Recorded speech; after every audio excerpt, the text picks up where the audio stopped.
المغرب رسميا خالد تويتي ينضم إلى ملف البرتغال وإسبانيا لاحتضان كأس العالم 2030. هذا هو المغرب الجديد الحقيقة. المغرب نصف نهائي المونديال القطري، ما تنساش. المغرب عنده مباراة جد مهمة 25 مارس في طنجة في المغرب ضد المنتخب البرازيلي، يستضيف البرازيل في طنجة في المغرب. نهار 28 يلعب في مدريد كونتر البيرو.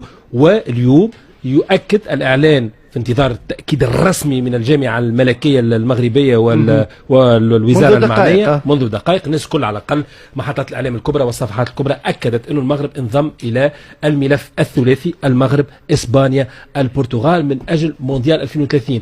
ما ننساوش أن المغرب من سنوات مضت وهو يدافع ويجري ومكبش لاحتضان المونديال، كأس العالم للأندية العربي أو المونديال